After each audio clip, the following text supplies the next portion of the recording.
ಬಹಳ ಹಿಂದೆ ಕಾಡಿನಲ್ಲಿ ಸಿಂಹವೊಂದು ಮಲಗಿತ್ತು. ಆಗ ಇಲಿಯೊಂದು ಅದರ ದೇಹದ ಮೇಲಿಂದ ಕೆಳಗೆ ಜಿಗಿಯತೊಡಗಿತು. ಇದರಿಂದ ಸಿಂಹದ ನಿದ್ದೆ ಕೆಡಿಸಿತು. ಆಗ ಸಿಂಹವು ಕೋಪದಿಂದ ಎಚ್ಚರವಾಯಿತು. ನಂತರ ಸಿಂಹವು ತನ್ನ ಪಂಜಗಳಲ್ಲಿ ಇಲಿಯನ್ನು ಎತ್ತಿಕೊಂಡು ಅದನ್ನು ತಿನ್ನುವ ಬಗ್ಗೆ ಯೋಚಿಸಲು ಪ್ರಾರಂಭಿಸಿತು. ಆಗ ಇಲಿಯು ಭಯದಿಂದ ಸಿಂಹವನ್ನು ಕ್ಷಮೆಯಾಚಿಸಿತು ಹಾಗೂ ಕೆಟ್ಟ ಸಮಯ ಬಂದಾಗ ಸಿಂಹಕ್ಕೆ ಸಹಾಯ ಮಾಡುವುದಾಗಿಯೂ ಇಲಿ ಭರವಸೆ ನೀಡಿತು. ಇದಾದ ನಂತರ ಸಿಂಹ ಇಲಿಯ ಈ ಸಾಹಸಕ್ಕೆ ನಕ್ಕು ಇಲಿಯನ್ನು ಬಿಡಿಸಿತು.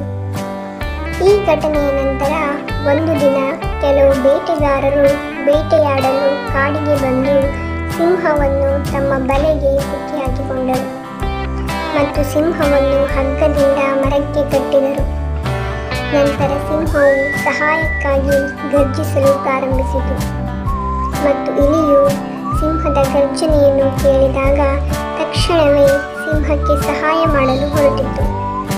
ಇಲಿ ಸಿಂಹವನ್ನು ತಲುಪಿದ ತಕ್ಷಣ ಅದರ ಹಗ್ಗವನ್ನು ಕಡಿಯಲು ಪ್ರಾರಂಭಿಸಿತು. ಸ್ವಲ್ಪ ಸಮಯದ ನಂತರ ಸಿಂಹವು ಬಲೆಯಿಂದ ಮುಕ್ತವಾಯಿತು.